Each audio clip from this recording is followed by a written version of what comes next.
اعوذ باللہ من الشیطان الرجیم بسم اللہ الرحمن الرحیم الصلاۃ والسلام علیک یا سیدی یا مکی یا مدنی یا رسول اللہ وعلی آلک و صحبک یا حبیب اللہ۔ اللہ کے پیارے حبیب صلی اللہ تعالی علیہ وآلہ وسلم کی ذات اقدس پر درود و سلام پڑھنے کے بے شمار فضائل ہیں۔ آپ صلی اللہ علیہ وسلم کا ارشاد پاک ہے کہ جو مجھ پر ایک مرتبہ درود پاک پڑھتا ہے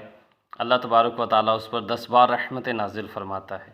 اور جو مجھ پر 10 بار درود پاک پڑھتا ہے تو اللہ تبارک و تعالیٰ اس پر 100 بار رحمت نازل فرماتا ہے، اور جو مجھ پر 100 مرتبہ درود پاک پڑھتا ہے تو اللہ تبارک و تعالیٰ اس کی دونوں آنکھوں کے درمیان لکھ دیتا ہے کہ یہ بندہ نفاق اور دوزخ کی آگ سے بری ہے۔ سبحان اللہ، کتنی بڑی فضیلت۔ تو میرے اسلامی بہن بھائیوں، درود پاک کی کثرت کیا کریں اور درود و سلام کو اپنا وظیفہ بنا لیں۔ انشاءاللہ تعالیٰ کوئی مشکل، کوئی بھی حاجت آپ کی نہیں رہے گی۔ اللہ تبارک و تعالیٰ انشاءاللہ تعالیٰ اتنا نوازیں گے۔ تو اللہ تبارک و تعالیٰ کے پیارے حبیب صلی اللہ تعالیٰ علیہ وآلہ وسلم کی محبتوں کو، آپ کے علم کی جو باتیں ہمیں آپ نے عطا فرمائیں،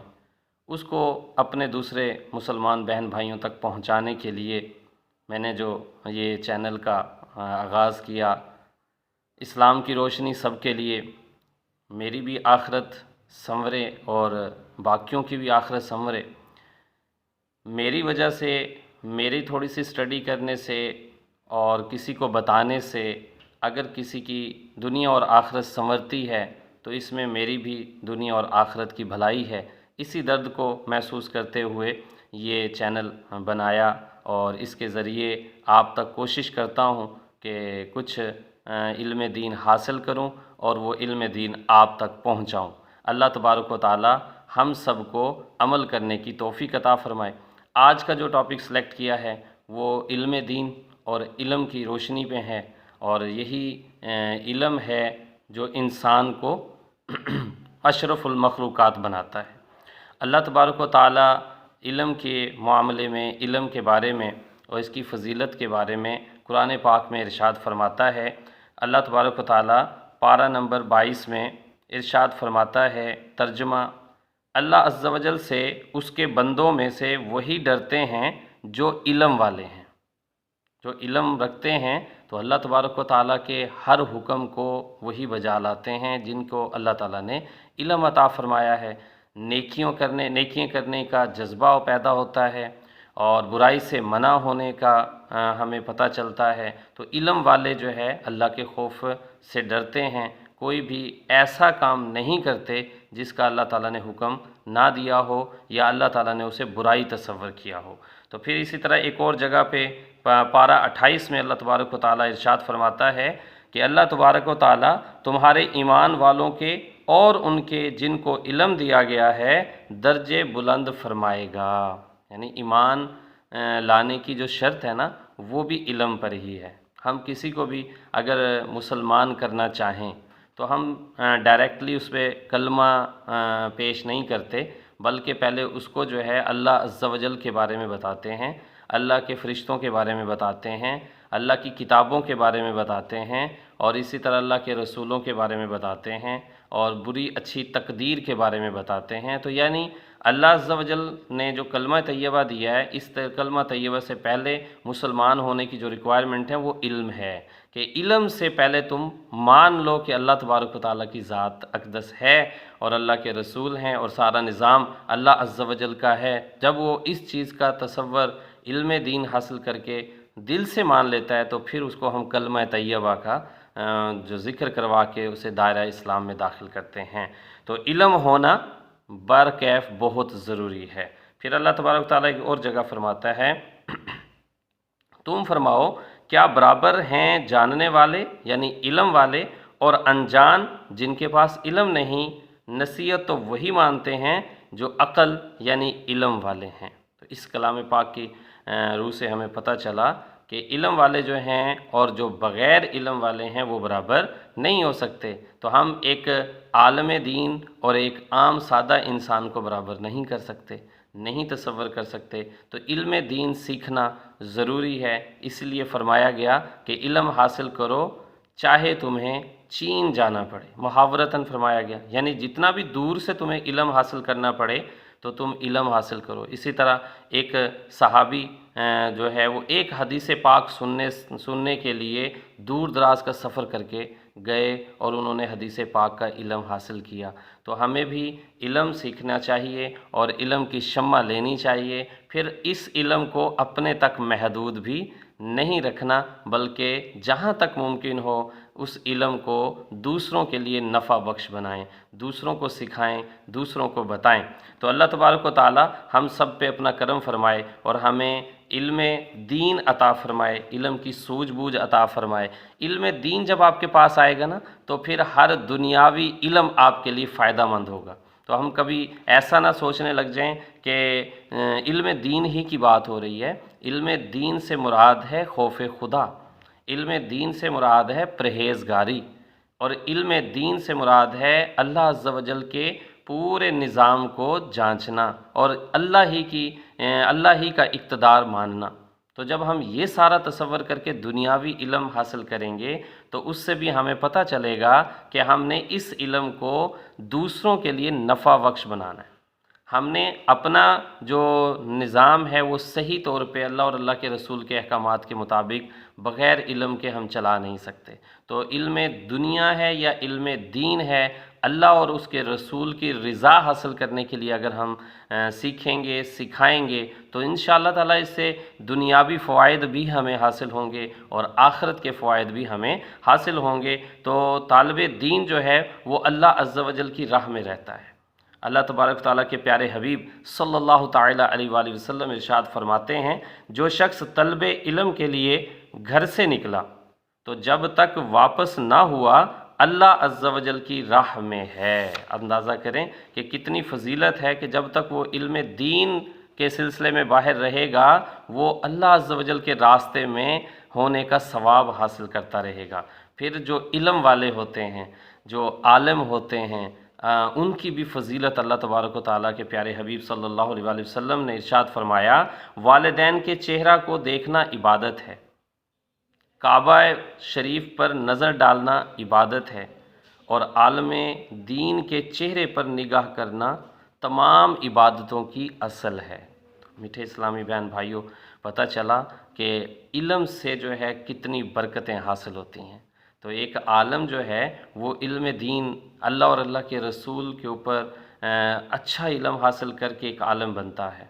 تمام احکامات کو اچھے طریقے سے سمجھ کر غور و فکر کر کے عالم بنتا ہے، اور وہ عالم باعمل ہو اور وہ عالم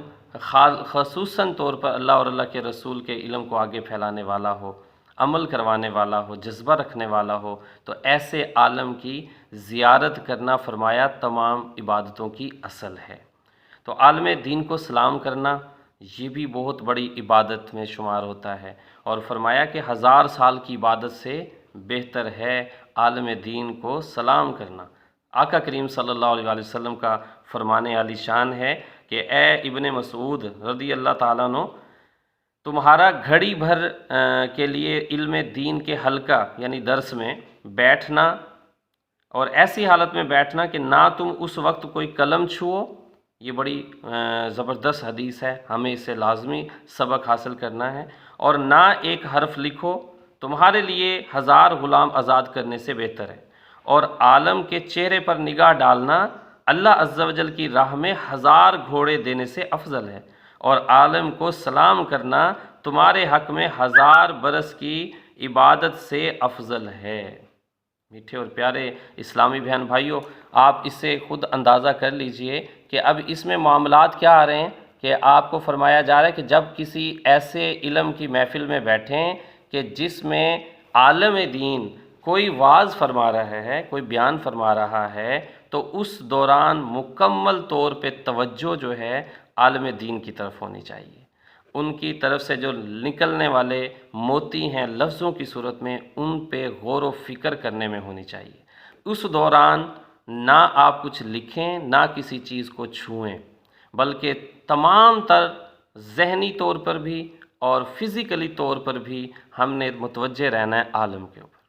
تاکہ وہ ایک لفظ بھی ان کا ضائع ہونے نہ پائے۔ پھر ہم اس کے بعد ہی اچھا علم حاصل کر سکتے ہیں۔ اور یہ پھر نظر بھی ان کے اوپر آپ نے ڈالنی ہے تو اس کا بھی آپ کو ثواب مل رہا ہے، ہر چیز کا ثواب آپ کے نامہ اعمال میں درج ہو رہا ہے۔ تو اس طریقے سے ہمیں علم دین کی محفل میں بیٹھنا ہے، اور پھر عالم دین سے مصافحہ کرنا،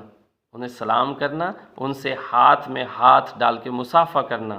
یہ بھی فضیلت رکھتا ہے۔ اس میں بھی آپ کو میں حدیث پاک سنا دیتا ہوں۔ آقا کریم صلی اللہ علیہ وآلہ وسلم نے فرمایا، جس نے عالم کی زیارت کی گویا اس نے میری زیارت کی، اور جس نے عالم سے مصافحہ کیا گویا اس نے مجھ سے مصافحہ کیا، جس نے عالم کی صحبت اختیار کی اس نے میری صحبت اختیار کی، اور جس نے دنیا میں میری صحبت اختیار کی اللہ عز و جل اس کو قیامت کے روز جنت میں میرا ہم نشین بنائے گا۔ اللہ اکبر، سبحان اللہ۔ عالم دین سے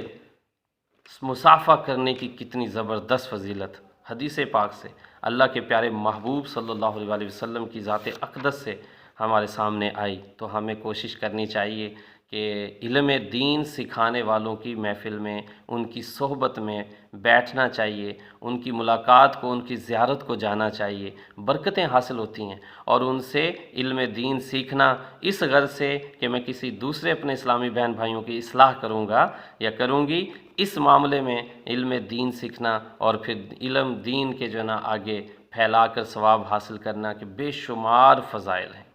آقا کریم صلی اللہ تعالیٰ علیہ وآلہ وسلم نے فرمایا، علم کی مجلس میں حاضر ہونا 1000 رکعت اور 1000 مریضوں کی عیادت اور 1000 جنازوں میں شریک ہونے سے افضل ہے۔ صحابہ اکرام علیہم رضوان نے عرض کیا، یا رسول اللہ صلی اللہ علیہ وآلہ وسلم، اور قرآن پاک پڑھنے سے بھی؟ تو آپ صلی اللہ علیہ وآلہ وسلم نے ارشاد فرمایا، کیا قرآن پاک پڑھنا بغیر علم کے مفید ہو سکتا ہے؟ جب انہوں نے اتنی فضیلت سنی نا علم دین میں مجلس میں بیٹھنے کی، تو صحابہ نے پوچھا کہ کیا قرآن پاک پڑھنے سے بھی فضیلت زیادہ ہے؟ تو آپ نے کیا ارشاد پیارا فرمایا کہ کیا قرآن پاک بغیر علم سے پڑھا جا سکتا ہے، سمجھا جا سکتا ہے؟ تو علم والا ہوگا تو قرآن پاک پڑھیں گے۔ اس لیے علم کی پہلے نمبر پہ علم دین حاصل کرنا ہمارے لیے بہت ضروری ہے۔ اور اب اس پہ جو رحمتیں نازل ہوتی ہیں علم دین حاصل کرنے والے پہ، اور اللہ اللہ کے رسول کے معاملات کو سمجھنے والے پہ، کیونکہ جو سمجھتا ہے وہی ڈرتا ہے، وہی عمل کرتا ہے۔ تو ایک حدیث پاک مزید سن لیجئے۔ حضور شافعی روز شمار صلی اللہ تعالیٰ علیہ وآلہ وسلم نے ارشاد فرمایا، ہر دن اور رات میں 1199 رحمتیں علماء اور طالب علموں پر نازل ہوتی ہیں، اور باقی ایک رحمت جو ہے وہ اور لوگوں کے لیے ہوتی ہیں، یعنی 2000 رحمتیں نازل ہوتی ہیں، ان میں سے 1199 اللہ عز و جل کی خاطر علم دین سیکھنے والے عالم اور علم دین سکھانے والے عالم اور علم دین سیکھنے والے طالب علموں پہ نازل ہوتی ہیں، اور ایک باقی تمام کے تمام لوگوں پر نازل ہوتی ہیں۔ تو دیکھیں کتنی برکتیں ہیں علم دین سیکھنے والوں کے لیے۔ پھر اب یہ جو علم دین ہے، اس کی اور کون کون سی ایسی اور چیزیں ہیں جو ہمارے کبھی ختم نہیں ہوگا، اس کا ثواب مرنے کے بعد بھی یہ ہمیں فائدہ پہنچاتے رہیں گے۔ اس معاملے میں بھی مدنی کریم آقا صلی اللہ تعالیٰ علیہ وآلہ وسلم کا فرمان آپ کے سامنے ابن ماجہ کی حدیث ہے۔ آقا کریم نے فرمایا، مومن کو اس کے عمل اور نیکیوں سے مرنے کے بعد بھی یہ چیزیں پہنچتی رہتی ہیں۔ نمبر 1، علم جس کی اس نے تعلیم دی اور اشاعت کی۔ نمبر 2، اولاد صالح، نیک اولاد جسے اس نے مرنے سے پہلے چھوڑا، یعنی وہ چھوڑ کر مرا اور وہ اولاد ہو نیک۔ پھر اس کے بعد نمبر 3، مصحف یعنی قرآن پاک جس نے میراث میں چھوڑا، یعنی اپنے جیب خرچ سے آپ نے قرآن پاک لیا، اور کیا خوب ہے کہ قرآن پاک ترجمہ ہو، ترجمہ کنز الایمان، کنز العرفان ہر گھر میں ہو،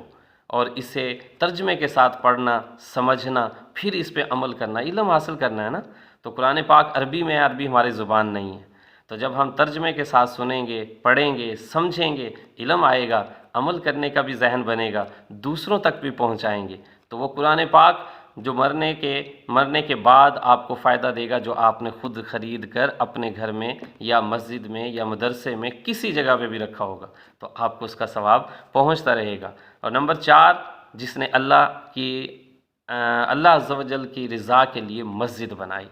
اور جب تک وہ مسجد قائم و دائم رہے گی اور اس میں نماز پڑھنے والے نماز پڑھتے رہیں گے، اللہ اور اللہ کے رسول کا ذکر کرتے رہیں گے، تو قیامت تک جب تک وہ مسجد آباد رہے گی تب تک اس مسجد میں نمازیوں کی اور ذکر اللہ کرنے والوں کی تعداد کے برابر وہ سارا ثواب اس کو پہنچتا رہے گا۔ نمبر 5، مسافر کے لیے مکان بنا دینا، ان کی پناہ گاہ بنا دینا، جہاں پہ وہ مسافر ٹھہر کر جتنا ٹائم ان کے پاس ہو وہ آرام کر سکے۔ نمبر 6، لوگوں کے لیے نہر جاری کرنا، یعنی جہاں پہ پانی کی قلت ہو پانی کا انتظام کر دینا، نل لگوا دینا، موٹر لگوا دینا، پانی کی جیسے گرمی آتی ہیں تو پانی کے کولر وغیرہ یا ایسی جگہوں پہ رکھ دینا جہاں نزدیک تر کوئی آنے جانے والے مسافرین کے لیے پانی کی قلت ہوتی ہو، تو پانی پلانا باعث خود بہت بڑا ثواب ہے، اجر ہے۔ اور آقا کریم صلی اللہ علیہ وسلم نے تو فرمایا تھا صحابی سے کہ انہوں نے جب پوچھا نا کہ میں اپنی والدہ کو ایصال ثواب کرنا چاہتا ہوں تو فرمائیں یا رسول اللہ کیا چیز کروں؟ تو آقا کریم صلی اللہ علیہ وسلم نے فرمایا تھا کہ پانی کا کنواں کھدوا دیں۔ تو یہ پانی پلانا اور پانی کا جو ہے نا انتظام کر دینا باعث ثواب ہے، اور کل قیامت کے دن اس کا ثواب اجر و ثواب بھر بھر کے ملے گا، اور مرنے کے بعد جب تک لوگ اس سے استفادہ کرتے رہیں گے اس کا ثواب آپ کے میرے نامہ اعمال میں جاتا رہے گا، تو اس سے بھی ہمیں فائدہ یاب ہوں گے۔ پھر نمبر 7 پہ ہے اپنی صحت اور زندگی میں اپنے مال میں سے صدقہ نکال دیا جو اس کے مرنے کے بعد بھی اس کو ملے گا۔ دیکھیں مرنے کے بعد جو بھی ہمارا ہوگا کچھ پڑا ہوا ہمارے کھاتے کا وہ یا تو تقسیم ہو جائے گا، اگر ان میں سے کوئی ہمارے نام سے تقسیم کر بھی دیتا ہے اللہ کے راستے میں اس کا ثواب تو ملے گا، لیکن جو اپنے ہاتھ سے نکالا ہوا ہوگا اپنی زندگی میں نکالا ہوا ہوگا اس کا نعم البدل نہیں ہو سکتا۔ تو کوشش کریں اپنی ذات کے لیے اپنی زندگی میں یہ صدقات نکال لیں۔ پھر آقا کریم صلی اللہ علیہ وآلہ وسلم نے ارشاد فرمایا کہ اس ذات کی قسم جس کے قبضہ قدرت میں میری جان ہے، جو کوئی علم حاصل کرنے کے لیے کسی عالم کے دروازے پر علم سیکھنے کے لیے آمد و رفت رکھتا ہے، یعنی ہم جیسے علم سیکھنے کے لیے جاتے ہیں تو آتے جاتے رہتے ہیں، تو اس کے ہر قدم پر اس کے لیے ایک ایک سال کی عبادت لکھی جاتی ہے، اور ہر قدم کے بدلے میں جنت میں اس کے لیے ایک شہر آباد کیا جاتا ہے، اور جس زمین پر چلتا ہے وہ تمام زمین اس کے لیے استغفار کرتی ہے۔ اللہ اکبر، کتنی برکتیں ہیں علم حاصل کرنے کے لیے، علم سکھانے والوں کے لیے۔ اللہ کے پیارے محبوب نے کتنا کرم فرمایا ہے، اللہ عز و جل نے اپنے محبوب کے صدقے ہمیں کتنا نوازا ہے۔ اب یہ ہماری اپنی کوتاہیاں ہیں کہ ہم ان سے دور رہیں، تو ہر ایک کو چاہیے کہ یہ سارے فیوز و برکات جو ہیں وہ حاصل کرنے کی کوشش کریں، اور علم دین جو ہے وہ حاصل کریں اس غرض سے کہ اللہ اور اللہ کے رسول کو ہم راضی کر سکیں۔ دنیا میں جب تک رہیں علم کی پاداش میں ہم رہتے ہوئے ہر گناہ سے بچتے رہیں اور ہر نیکی کو کرنے کا جذبہ رکھیں، تو انشاءاللہ تعالی دنیا اور آخرت میں وارے نیارے ہوں گے۔ تو حضرت عبداللہ ابن مسعود رضی اللہ تعالیٰ عنہ نے فرمایا علم کی شان یہ ہے کہ جس چیز کو نہ جانتا ہو اس کے متعلق یہ کہہ دے اللہ عالم، کہ اللہ عز و جل بہتر جانتا ہے، یعنی کہ جب ہمیں کوئی کویشچن کرے، کوئی سوال کرے تو ضروری نہیں ہے کہ ہر سوال کا جواب ہمارے پاس ہو، غلط ملت جواب دینے سے پرہیز کیجیے، کسی حدیث کا حوالہ دے کے، قرآن پاک کی کسی آیت کا حوالہ دے کے، قطعاً بھی ایسا نہ کیجیے کبھی بھی کہ جس کا علم آپ کے پاس مکمل طور پہ نہیں ہے آپ اس کے لیے معذرت کر لیں اور یہ کہہ دیں کہ اس کا علم اللہ عز و جل بہتر جانتا ہے، تو اس سے ہمیں ثواب ملے گا، نہ کہ ہم عذاب کے اندر جو ہے نا ہو جائیں۔ تو اس سے کوشش کیجیے بچیں۔ پھر 40 دن تک جو ہے قبر کا عذاب اٹھا لیا جاتا ہے، کس طرح سے، کس کے جانے سے یا کس کی برکت سے؟ علم والے کی برکت سے۔ آقا کریم کا فرمان سن لیجئے کہ جب کوئی طالب دین علم دین کسی گاؤں میں سے گزرتا ہے تو اللہ تعالیٰ وہاں کے قبرستان سے 40 دن کے لیے عذاب کو اٹھا لیتا ہے۔ اللہ اکبر، کتنی برکتیں اللہ تعالیٰ نے اپنے علم دین سیکھنے والوں کے لیے رکھی ہیں۔ تو اسی طرح جو کون اس کے لیے مغفرت کی دعائیں بھی کرتا ہے، ہر کوئی۔ اللہ تبارک و تعالیٰ کے محبوب فرماتے ہیں جو شخص علم سیکھنے کے لیے ارادے سے گھر سے نکلتا ہے تو سوراخوں میں چونٹیاں